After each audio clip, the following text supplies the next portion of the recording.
Bienvenue dans le Voyage des héros, le podcast où chaque semaine, un invité me raconte son aventure extraordinaire.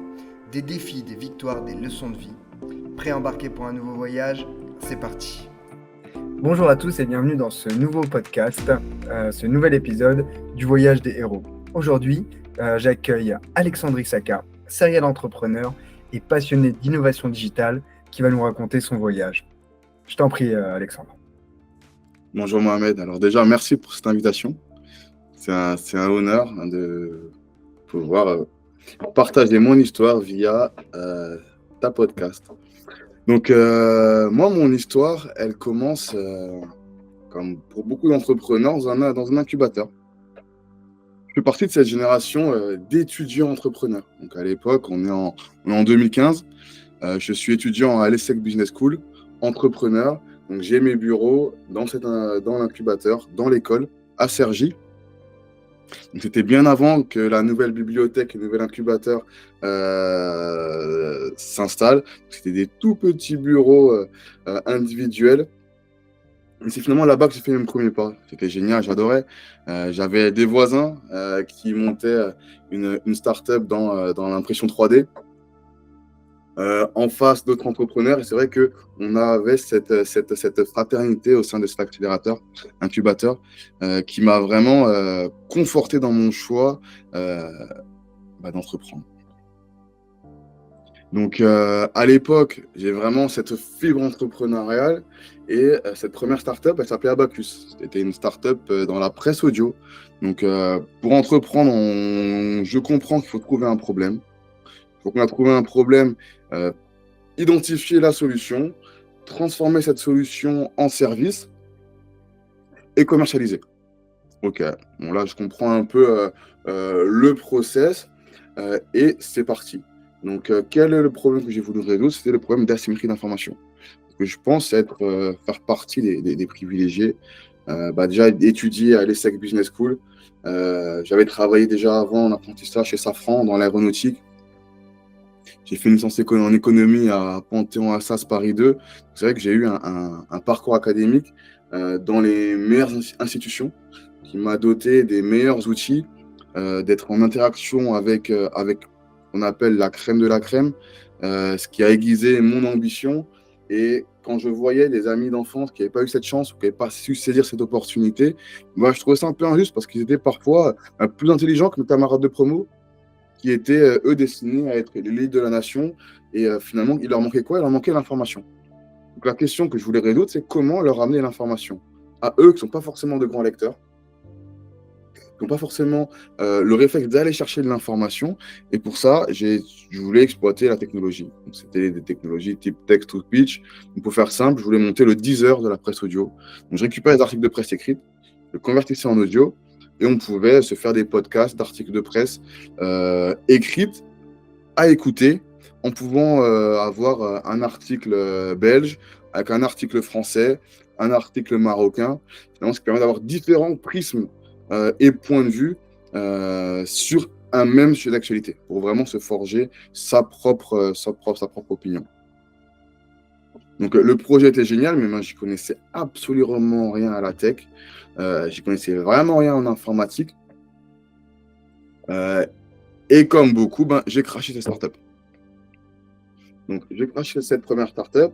Mon CTO, il a été débauché par une grosse boîte en Suisse pour un salaire mirobolant, impossible de s'aligner.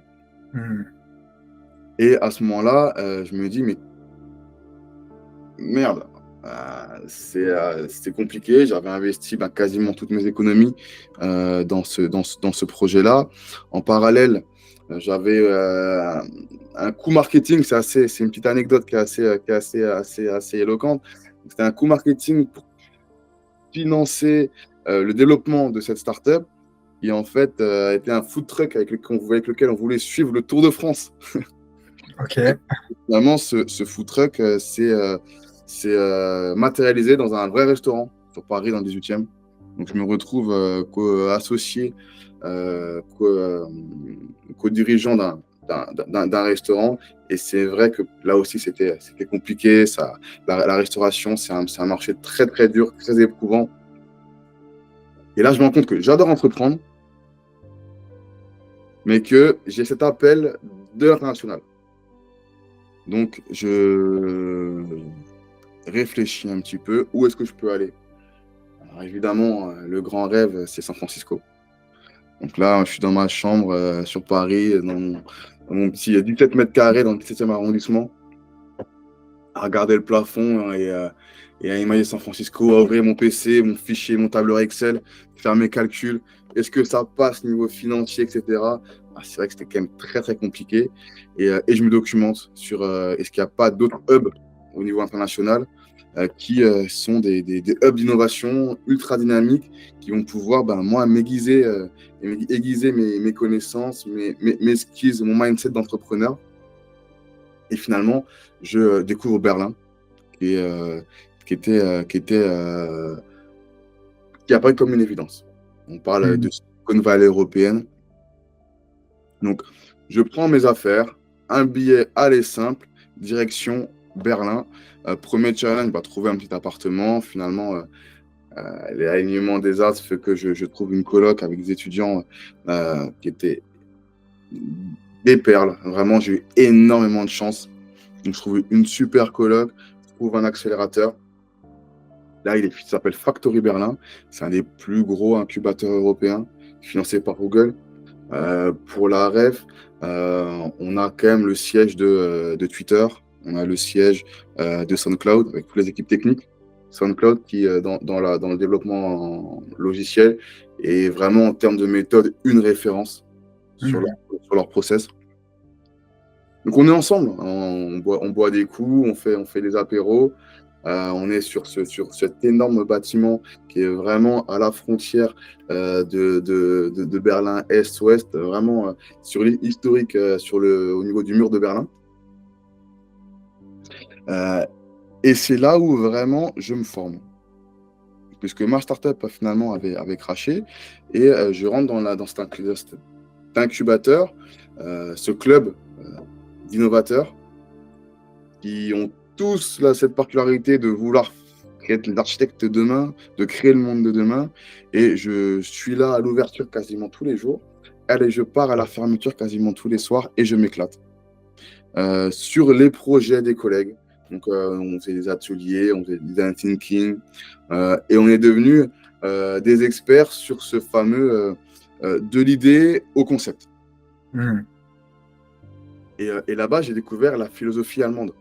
C'est vrai qu'en France, on est encore dans cette logique où il y avait pas mal de financement. La BPI finançait beaucoup les projets incubés. Donc, on était dans cette logique de on monte un deck, on monte une team, on lève des fonds et on va au marché. Quand en Allemagne, il n'y a pas de levée de fonds. C'est beaucoup moins répandu. Et on va faire une levée de fonds pour vraiment accélérer. Il n'y a pas de levée de fonds en précide. Donc, on bootstrap. Et je me souviens de cette startup qui m'avait vraiment fait sourire dans le sens positif, qui, elle, voulait vendre une application et m'expliquait qu'ils vendaient des top cases pour iPhone. Je me dis, mais quel est le lien entre l'application et le top case? Le lien, c'est simplement que le fondateur avait des skills en e-commerce, avait des compétences en e-commerce, et qu'au lieu d'aller chercher de l'argent à droite à gauche, il a trouvé un produit un peu bankable. Il a fait un peu de référencement et il s'est créé finalement une communauté grâce à cette vente de case, de support iPhone, qui a permis d'avoir le budget pour développer son application. Et ça, c'est vraiment un état d'esprit que j'ai adoré. Ça veut dire commencer petit, mais commencer maintenant et faire des petits pas qui vont vers l'atteinte de l'objectif. Donc, cette expérience en accélérateur à Berlin, c'était génial. Je me suis régalé. Mais à un moment donné, la réalité du monde te rattrape.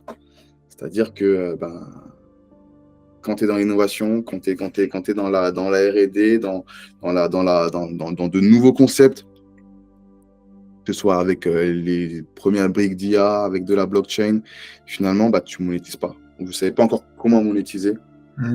Et fini, short cash. Et là, j'ai eu la chance d'avoir un premier mentor dans ma vie, qui est vraiment quelqu'un qui, pour moi, était très important dans ma vie, dans ma carrière. C'était mon premier manager chez General Electric. Donc, lui, Je l'appelais au démarrage l'homme qui valait 1 milliard. Il était directeur Europe de General Electric et il gérait au total plus d'1 milliard de dépenses au niveau européen sur le groupe. Et il avait été débauché chez Scout 24. Donc, c'est l'équivalent du Le Bon Coin en Allemagne, qui est leader en Allemagne, Autriche, Belgique, sur la vente de véhicules d'occasion et également sur l'immobilier. Donc, Immobilier Scout et Auto Scout, historiquement, et créer un département achat, donc un département procurement. Et ils avaient besoin finalement d'un chef de projet pour déployer le SI achat qui a été sélectionné par le groupe, qui s'appelait Coupa. Et il m'a contacté. J'étais sur Berlin, il m'a dit on a déjà bossé ensemble. Écoute, là, il y a un projet de déploiement logiciel SI achat. Je pense que c'est dans tes cordes. Et il m'a fait confiance. Et ça m'a permis finalement de raccrocher à la fois avec l'économie réelle. J'étais quand même dans un incubateur finalement. On s'éloigne quand même de la réalité concrète des problématiques du monde de l'entreprise. Et aussi me commencer à gagner un petit peu d'argent grâce aux compétences que j'avais accumulées. Donc, un grand merci à Massimiliano Maeri, qui maintenant est devenu un ami. La mission arrive à son terme. Et là, il y a un coup de fil qui sonne. C'est un cabinet de conseil parisien. Donc, j'ai été recommandé par un ancien collègue également de General Electric, donc G, qui est vraiment une grande famille. On apprend des réflexes, on apprend des méthodes, on a un mindset intrapreneur assez fort. Et là, il me contacte, il me recommande auprès de Tanguy Friand, qui est un deuxième mentor, qui lui me propose un nouveau challenge. Donc, je me dis, je suis à l'écoute. Donc, il me propose de devenir corporate hacker. Ok. Qu'est-ce qui fait que à ce moment-là, on vient te chercher toi, qui est comment dire, qui est start-upper à Berlin pour faire du conseil? Alors, c'est un pari de leur côté. C'est-à-dire qu'ils avaient le projet de un peu dépoussiérer le monde du conseil avec des nouveaux profils. Donc, ils avaient 3 critères. Donc, ils cherchaient un profil qui était diplômé d'une business school dans le top 3. Moi, j'étais diplômé de l'ESSEC.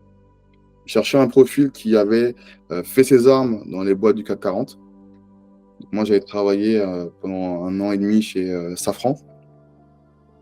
Je faisais de la qualité achat, donc j'écrivais des procédures, j'ai modélé des processus, etc. J'avais travaillé chez General Electric et qui avait été cofondateur ou CEO d'une startup tech. Donc finalement, ça veut dire qu'on a la tête bien faite, qu'on a de l'expérience en entreprise, un minimum, et qu'on est entrepreneur et qu'on a finalement cette capacité d'être problem solver. Parce que même si on n'a pas la solution, on est capable de vite comprendre les enjeux pour aller chercher la solution. Et c'est ce qui était recherché. Donc, le contexte était vraiment celui-là. Donc, c'était transformer un consultant, un start-upper en consultant. Donc, il m'aide à me préparer pour cette mission. Donc, au démarrage, il me propose finalement 2 possibilités. Il m'explique que je peux être soit en CDI, soit en freelance. Et c'est vrai que là, j'ai beaucoup hésité. Et finalement, j'ai choisi de partir en CDI pour être accompagné dans une transition. C'est-à-dire que j'ai pu bénéficier, avant de partir en mission, d'un accompagnement. J'ai pu passer 1 mois avec le cabinet où j'ai rencontré énormément de consultants expérimentés qui m'ont vraiment formé, notamment sur la partie mindset. Quand on part en mission en tant que consultant dans ce genre de structure, on ne part pas fleur au fusil. En termes de mindset, c'est vraiment, faut être blindé. C'est dur, c'est intense. Les enjeux financiers sont réels. L'impact sur le groupe de nos actions est réel. On n'a pas le droit à l'erreur. Donc, il faut un niveau d'exigence qui soit très, très élevé. Et ça se prépare. Ok. Et à ce moment-là, t'as quel âge, toi? À ce moment-là, j'ai quoi? J'ai 23 ans. 23, 24 ans. Ok.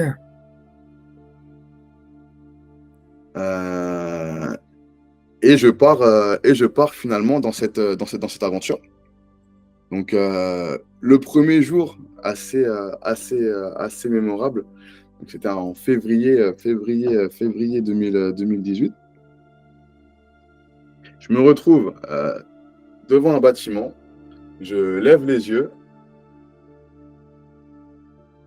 le bâtiment est juste énorme. En fait, je suis devant la tour Montparnasse et mes bureaux sont au 36e étage.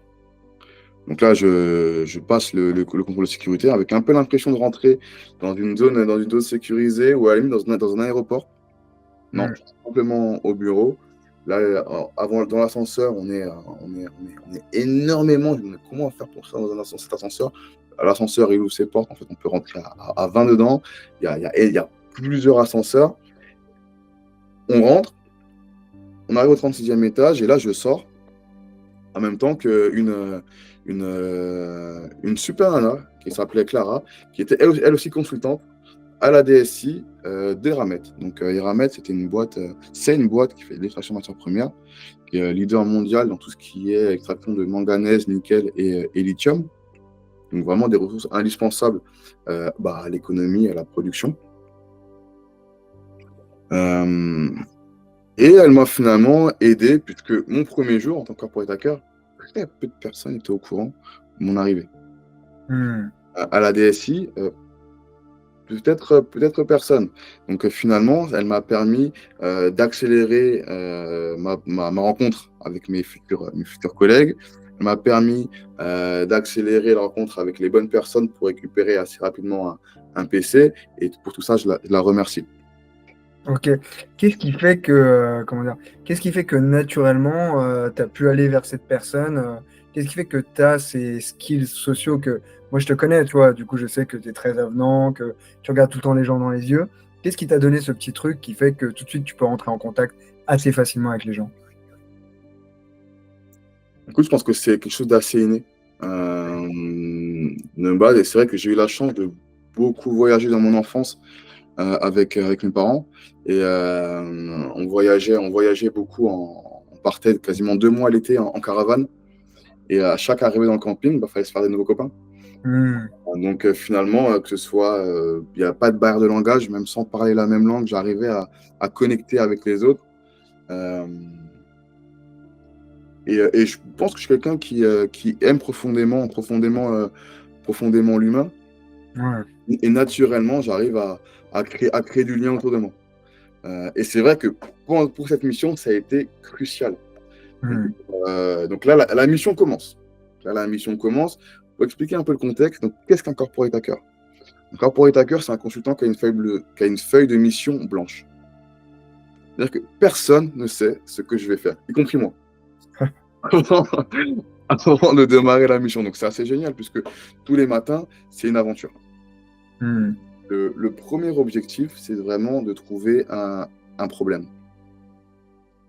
Donc déjà, c'est assez compliqué justement en termes de positionnement, nouvel arrivant dans une structure. Chercher des problèmes, ça peut être apparenté à chercher la merde, dans des Hmm. périmètres qui sont gérés par des directeurs. Donc là, on rentre finalement dans des conflits d'intérêts où il faut savoir faire preuve de diplomatie.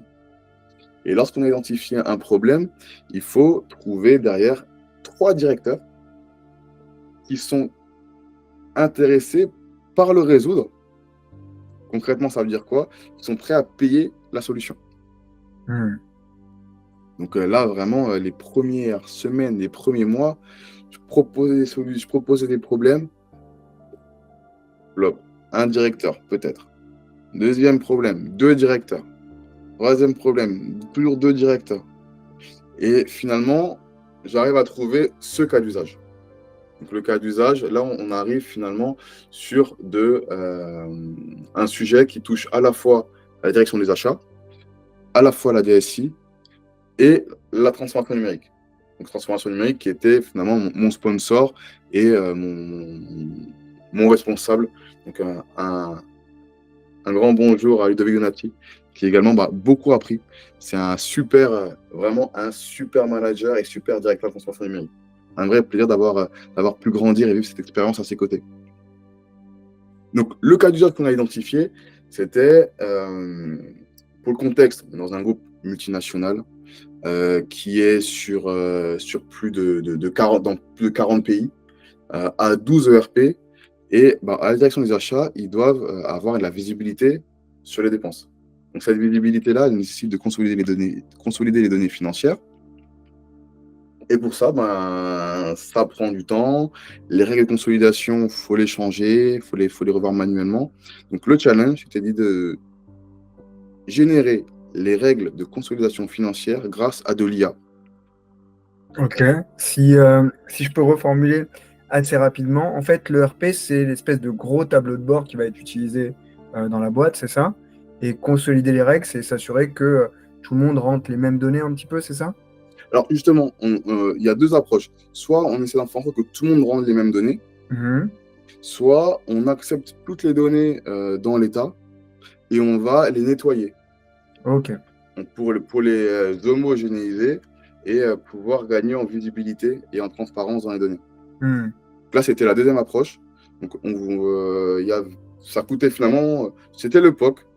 Donc, est-ce que tout le monde passe par exemple sur SAP ou est-ce que c'est moins cher de récupérer toutes les données en vrac, les nettoyer pour pouvoir avoir les tableaux de bord et une transparence dans les données financières. Hmm. Euh, Par exemple, je veux dire, si on a un nom de fournisseur Air France qui peut s'appeler Air FR, qui s'appelle Air France SAS, il peut manquer une lettre, pourtant c'est le même fournisseur. Donc là, Hmm. c'est justement l'IA qu'elle a identifié en analysant toutes les données disponibles que c'est bien associé au même compte fournisseur. Hmm. C'est l'étape 1. Après, on peut aller plus loin. Finalement, faire de l'analyse au niveau des articles. Et là, on est en 2018, l'IA est à ses débuts, donc c'est un beau challenge. Et là, qu'est-ce qui s'est passé? C'est que j'ai créé finalement une méthode parce que j'étais seul dans cette organisation. Hmm. On a identifié le périmètre du POC. Maintenant, il fallait trouver une solution. Donc, je suis corporate hacker, donc moi, ce qu'on me paye, identifier le problème, c'est bien, mais identifier la solution, c'est quand même mieux. Hmm. Donc, j'ai une formation en background d'acheteur, et là, je lance un appel d'offres. Donc, backupé par mes trois directeurs, qui, sur le marché, est capable de proposer une IA qui va consolider des données financières. Là, petit bingo, en fait, c'est une problématique qu'ont la plupart des grosses boîtes. Quasiment toutes les boîtes du CAC ont le même problème. Du coup, Microsoft, ils réagissent très vite. Le cas d'usage nous intéresse. Ils vont mettre 10 jours hommes sur le sujet. Mon cabinet de l'époque, qui s'appelait Humanis, qui était Gold Partner de Microsoft, disent le sujet nous intéresse. Si on trouve la solution, il y a peut-être possibilité de la commercialiser. On va également mettre 10 jours hommes sur la table. Donc derrière, il y a des consultants, data scientists, qui ont travaillé sur la solution. C'était un POC ouvert. Donc j'ai mis en concurrence Microsoft, avec mon cabinet, contre SAP et 2 IA indépendantes. Ok. Pour ceux qui ne savent pas, tu peux nous expliquer ce que c'est SAP? SAP, c'est le leader mondial des ERP.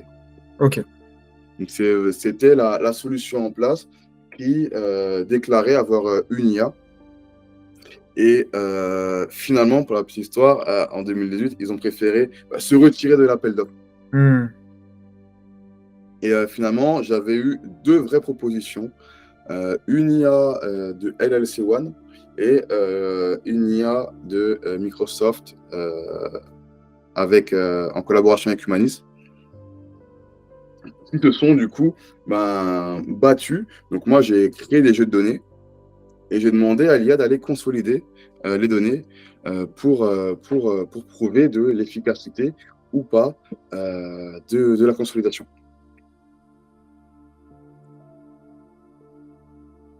Donc là, ça a été le suspense. C'est-à-dire que moi, d'un côté, je suis super content parce que Mhm. j'ai réussi à créer toute une émulsion finalement avec mon cabinet qui investit, Microsoft qui investit, des fondateurs d'IA qui cartonnent en Silicon Valley, qui viennent sur ce sujet-là, qui n'est pas forcément très glam. Elle va trouver des entrepreneurs passionnés qui sont sur des projets de cœur pour les ramener sur des sujets de consolidation financière.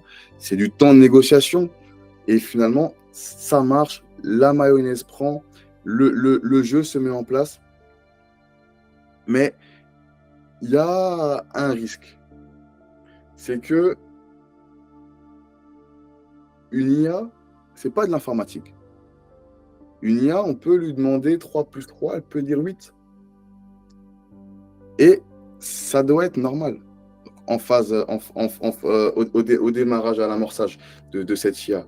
Et là, le challenge, c'est de consolider les données financières. Et ce qui s'est passé, c'est qu'il y a eu, on va dire, deux mondes qui sont affrontés. Alors, il y a l'ancien monde et le nouveau monde. C'est-à-dire que le monde informatique versus le monde quantique. Ok, pour remettre dans le contexte, quand on parle d'IA, on parle de. On est en quelle année là, quand ça se passe ton histoire? On est encore au balbutiement de l'IA. On ne connaît pas tout ce qui est ChatGPT, etc.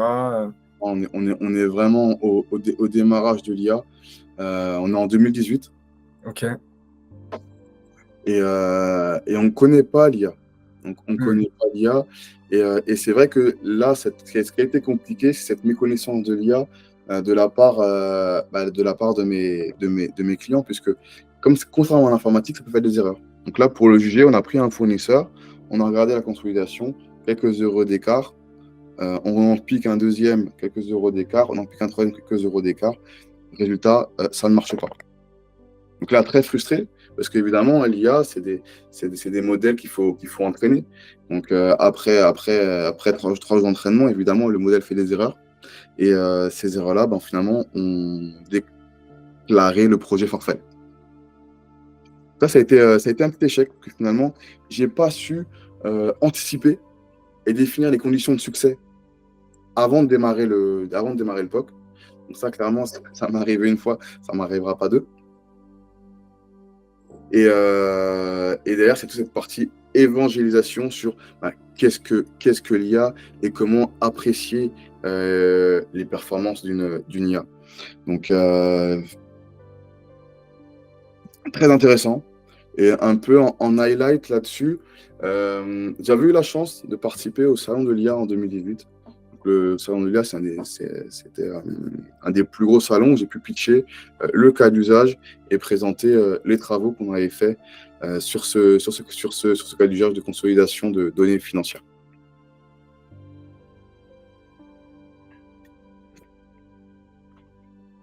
Et donc là, à ce moment-là, tu viens de, comment dire, tu viens de trouver quand même une manière hyper innovante de mettre entre guillemets en concurrence plusieurs solutions de développement. Comment dire, tu mets en relation plusieurs grands acteurs et on te dit que ta solution ne fonctionne pas finalement, alors que vous êtes à quelques euros d'écart. Euh, c'est quoi les critères qui ont été pris justement pour juger de la réussite et qu'est-ce qui s'est passé après pour toi? Ok. Alors c'est vrai que dans une approche classique, la réponse elle est binaire. Et ça Hmm. marche, ça marche pas. Ok. Donc dans cette logique-là, si on a même quelques centimes d'écart, ça ne marche pas. Hmm. Euh, Moi, j'ai eu une approche, un mode de fonctionnement agile. Donc, dans un fonctionnement agile, on va mesurer l'effort. Hmm. Donc, ça peut être l'effort pour organiser, et finalement, on n'a pas su, dans l'appréciation à l'époque, valoriser l'effort qui a été mis sur la table. Hmm. Euh, et qu'est-ce que j'en ai retenu? J'en ai retenu que la méthode fonctionne. Ok. On a quand même pu euh, récupérer des devis sur la résolution d'un problème ultra complexe qui n'a coûté quasiment rien au client, si ce n'est mon temps pour organiser cet appel d'offres. Donc là, le client est monté en compétence très rapidement sur le sujet, a permis, au lieu de faire du design thinking, de co-designer la solution en interne, a permis de bénéficier de l'expertise du marché, des meilleurs experts en IA de l'époque pour résoudre le problème. Et là, je me dis quand même que j'ai trouvé quelque chose. Hmm. À l'époque, moi, je suis formé au design thinking, animation d'atelier. Et j'ai un vrai problème. C'est que finalement, quand je fais ces ateliers-là, mon directeur me demande simplement, OK, c'est génial, mais combien ça coûte? Et je suis incapable de donner la réponse. Quelle est le prix de la solution qu'on a imaginée avec les collègues? Donc c'est vrai que l'appel d'offres, c'est une belle surcouche. Et je me rends compte que je change de mission, je pars chez Veolia, et je me rends compte que la méthode fonctionne. Là, encore une fois, sur un projet, on n'a pas fait un sourcing avant de démarrer un projet. On livre le projet alors qu'il existait, que les algos qu'on a développés existaient déjà. Derrière, un autre sujet où toujours à la DSI Veolia, un choix de logiciel finalement qui ne convenait pas, le contrat avait été signé, et tout ça parce que finalement, le cahier des charges n'avait pas été, ne calait pas avec les usages réels de la solution. Donc, un problème de cahier des charges, un contrat qui se signe, une rupture de contrat qui coûte très cher à la boîte. Tout ça parce que finalement, la méthode pour créer le cahier des charges était assez classique. Donc finalement, un cahier des charges aujourd'hui, ou hier, c'était des fichiers Word. Et quand on arrive avec une approche développement produit, donc on fait des backlogs produits, on a un cahier des charges qui est beaucoup plus agile. Petite anecdote, la récompense, c'est que d'ailleurs, je rentre dans un accélérateur qui m'accompagne pour commercialiser cette offre. Je rencontre un directeur chez Europcar et il m'explique qu'il a suivi la méthode et que 3 jours avant la signature d'un contrat de développement informatique à plus d'1 million d'euros, il trouve le logiciel qui fait ce dont il a besoin pour quelques centaines d'euros par mois. Ok. Donc, grosse économie d'efforts, de temps, d'investissement. Donc, cette méthode a un énorme potentiel pour accélérer la transition agile des entreprises. La récompense, qu'est-ce que j'en retiens finalement? C'est aussi la sélection par l'ADRA. Donc, l'ADRA, c'est l'association des directeurs et des responsables d'achat. C'est, il me semble, la plus grosse en France. Au total, ils gèrent plus de 600 milliards d'euros de dépenses. Et ils organisent tous les ans un challenge innovation. Et ils ont eu dire de mon innovation d'usage et de ma méthode achat agile, et ils m'ont sélectionné. Donc j'ai eu la chance de venir pitcher. Donc c'est vrai que c'est assez impressionnant de venir sur Paris pour pitcher vraiment en face de l'Assemblée nationale. Les somptueux bureaux pour présenter finalement cette méthode du coup, qui a été validée par la DRA. Donc, la méthode, dans les grandes lignes, on ne réinvente pas l'achat, hein, c'est juste qu'on applique les grands basiques sur l'achat de solutions numériques. On fait un cahier des charges en intelligence collective qui ressemble beaucoup à un backlog produit. Donc, ça veut dire qu'on va le prioriser et qui va avoir finalement la format d'un Excel. On va lister tous les cas d'usage.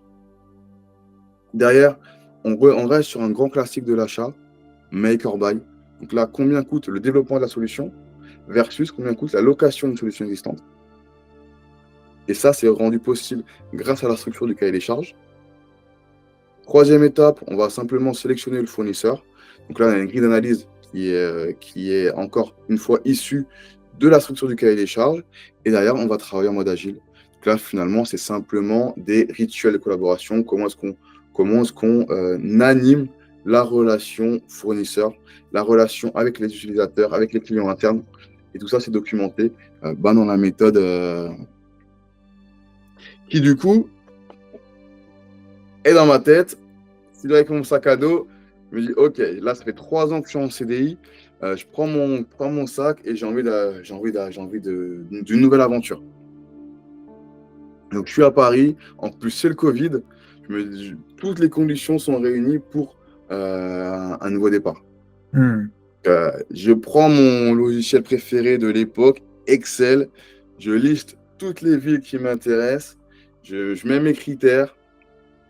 Je fais mon petit modèle, ma petite grille d'analyse. Et j'arrive sur une ville qui est la numéro 1 dans mon classement. C'est Nantes. Donc, je viens à Nantes pour voir comment ça se passe. Et là, super fit. super fit avec la ville. Je reviens une deuxième fois pour chercher un appartement. C'était assez compliqué, c'était la guerre. Mais appartement trouvé. Donc finalement, en 2 temps, 3 mouvements, je me retrouve nantais. Et je découvre l'écosystème tech nantais. Donc j'arrive premier jour à la cantine numérique. En plus, par chance, c'était le pot de bonne année, ou le pot de rentrée. Exactement. C'était le pot de rentrée à la cantine numérique. Donc les nouveaux arrivants pouvaient se présenter. Donc je n'étais pas encore adhérent à la cantine, mais ils m'ont invité. Et c'est comme ça que j'ai pu faire mes premiers pas dans l'écosystème nantais. Derrière, j'ai rejoint ADN Booster, un super accélérateur qui m'a permis de commercialiser cette offre. J'ai rencontré Vincent Trapino, qui lui était fondateur de NoClash, qui est une startup que j'ai trouvée vraiment différente. C'est-à-dire qu'elle n'était pas dans la promotion du gain de temps, elle n'était pas dans la promotion d'économie d'argent, elle était dans l'innovation sur ce qu'on appelle les sciences molles. Donc, c'était de l'innovation sociologique, on faisait des sociogrammes 3D pour piloter et améliorer la cohésion d'équipe. Au début, j'étais consultant dans la boîte et puis finalement, j'ai fini cofondateur de la boîte et je gérais la partie direction produit et opération. On a gagné pas mal de prix, on a pu être 2 fois lauréat à French Tech, on a rejoint le fonds d'investissement Sodero avec l'accélérateur Nova Pulse. Et actuellement, on est accéléré chez le Village Baïséa. Et finalement, là, je me suis rendu compte d'une chose. C'est que moi, mes méthodes, elles étaient quand même lourdes. C'est une grosse machinerie. Et j'ai travaillé dans des structures où ça a super bien marché. Et dans l'écosystème startup, c'est un peu trop lourd. Et là, je me suis rendu compte, mais quel est moi mon ikigai, le fameux ikigai? Quelle est moi ma raison d'être? Et fort de toutes ces expériences, je me suis rendu compte que moi, ma raison d'être, c'est l'intrapreneuriat. C'est transformer les organisations avec une approche structurée, stratégique, pour les aider à piloter leurs investissements financiers et technologiques. Donc, cet ikigai, je l'ai trouvé. Donc, je me sens déjà beaucoup plus à l'aise parce qu'en plus, c'est un boulot qui, en fait, répond à un besoin. J'adore l'intrapreneuriat. Je suis vraiment doué là-dedans et ça paye bien. Donc, aujourd'hui, j'aide les entreprises à économiser de l'argent et du temps en facilitant l'expression du besoin, la création de leur cahier des charges, en comparant les meilleurs fournisseurs de solutions tech avec une méthode ludique, unique, qui a été testée et éprouvée dans les meilleures entreprises du CAC 40. Et cette connaissance-là, je souhaite l'apporter aux PME ETI qui ont la taille critique pour se poser cette question, est-ce qu'il y a plutôt intérêt à développer une solution versus en louer une sur étagère. Ok, et donc là, ça nous ramène à toi aujourd'hui? Donc moi aujourd'hui, je suis un entrepreneur serein, un entrepreneur qui a monté un label tech. Donc aujourd'hui, on est plus de 300 dans le label, donc autant d'éditeurs de logiciels que de freelance, que d'agents digitales qui répondent aux appels d'offres des clients. J'ai monté finalement ma formation. Donc l'idée, c'est de se dire que cette méthode, le client peut être autonome dessus. J'adore cette approche de dire que je préfère apprendre à pêcher que donner du poisson. C'est-à-dire que chaque entreprise a ses spécificités et je trouve ça très puissant quand l'entreprise finalement apprend à se transformer d'elle-même avec cette philosophie, cette méthode qui est un concentré de bon sens et un concentré de bonnes pratiques. Il y a quelques éléments un peu techniques, notamment la grille d'analyse, achats qu'il faut maîtriser, comment faire un backlog, comment transformer un parcours client en backlog. Mais très vite, on s'y fait. Et cette méthode aujourd'hui, elle peut vraiment aider et accélérer la transformation agile des entreprises parce qu'elle se fait en intelligence collective. Donc le gros avantage, c'est qu'au lieu de dire voilà le logiciel, on va vous former, on va dire comment est-ce qu'on travaille aujourd'hui, comment est-ce qu'on veut travailler demain, et quel est le fournisseur qui va nous permettre de nous doter de la solution numérique dont on a besoin. Donc ça réduit le coût, ça réduit les freins à la transformation, à la transition, ça réduit les coûts de formation et ça permet vraiment d'impliquer, créer une dynamique de transformation dans l'entreprise. Ok. Bah écoute, merci d'avoir partagé ton histoire et d'avoir partagé ton parcours. Tu nous as fait voyager, hein. On était à Berlin, puis on est repassé à Paris, on est arrivé à Nantes. À un moment, on a même espéré aller à San Francisco. Donc, merci d'avoir partagé avec nous ton histoire et ce voyage. Et donc, maintenant, c'est le moment où moi, je partage avec vous, auditeurs, euh, un tips, une astuce, un élément fort en storytelling. Et aujourd'hui, on va parler de l'antagoniste en storytelling, étant donné que dans ton histoire, Alexandre, il y a un antagoniste qui est très très fort et qui n'est pas une personne physique. C'est le vieux monde, c'est les anciens process, les anciennes méthodes que tu vas combattre en fait pendant toute ton histoire et qui va te permettre d'avoir un fil rouge dans ce storytelling-là. Et c'est intéressant pour vous quand vous construisez votre histoire et que vous pensez à votre storytelling, et ça peut aussi fonctionner en termes de branding, de penser à votre antagoniste. Qu'est-ce que vous combattez? Est-ce que c'est quelque chose de physique? Ça peut être quelqu'un de réel hein, qui vous met des bâtons dans les roues, mais ça peut aussi être un concept, ça peut aussi être un élément psychologique à l'intérieur de vous. Il y a des gens pour qui le combat est intérieur. Et donc aujourd'hui, avec ton histoire, Alexandre, tu illustres bien ce concept. Tu en illustres beaucoup d'autres. Hein. Mais aujourd'hui, j'ai choisi de parler du concept d'antagoniste dans le storytelling. J'aimerais te poser une question. Là, tu as eu le temps de raconter ton histoire, d'aller dans le détail, etc. Je crois que tu l'as déjà fait, mais si tu devais réexpliquer ce que tu fais en une phrase, comment est-ce que tu le ferais?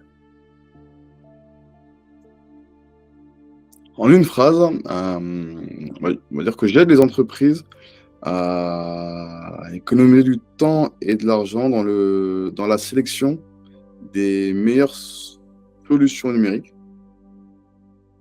en deux grandes étapes, en rédigeant des cahiers des charges agiles, en impliquant les collaborateurs, et en lançant des appels d'offres, encore une fois, agiles, grâce au cahier des charges, pour comparer simplement, dans la transparence, les meilleures propositions de fournisseurs technologiques. Ok. À un moment donné, au cours de ton histoire, t'expliques que tu as réussi à développer une méthode que tu as testée dans plusieurs boîtes du CAC 40, Veolia, etc. Donc une méthode éprouvée, et que quand tu l'essayes sur des petites structures, elle n'est pas forcément aussi efficace. Est-ce que, par exemple, ta méthode pourrait marcher sur une boîte de 10 personnes? Alors, beaucoup moins. C'est vrai qu'il y a une taille critique aujourd'hui pour que la méthode soit efficace.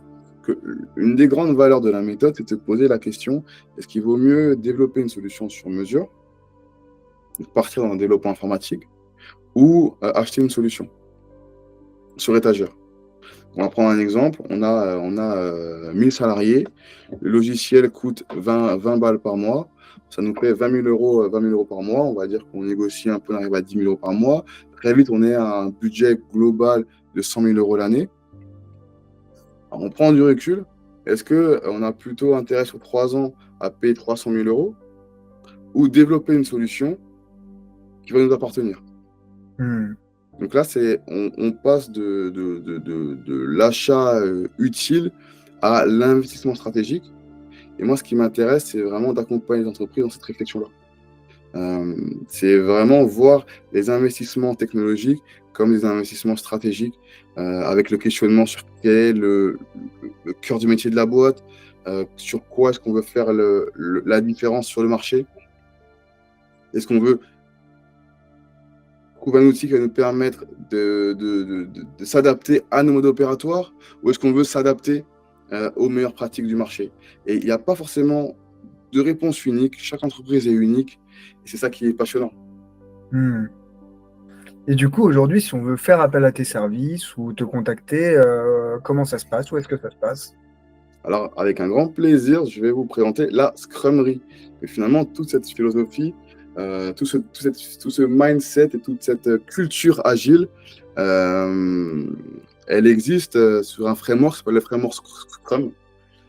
Et ce framework Scrum, un peu compliqué à dire, c'est honnêtement un framework que j'ai testé, éprouvé, adoré, parce qu'il est accessible, il est inclusif, il responsabilise l'équipe, il devient autonome et apprend à travailler ensemble. Et ça m'a beaucoup inspiré dans toutes mes années de conseil dans les grandes entreprises, à tel point que j'ai appelé mon entreprise la Scrummery. Donc, vous pouvez me retrouver sur scrummery.com et il y a un petit calendrier en ligne qui vous permet de prendre rendez-vous pour discuter simplement de votre projet. Et je vous attends de l'autre côté avec grand plaisir. Super. Est-ce que tu es présent sur les réseaux sociaux? Principalement sur LinkedIn, Ok.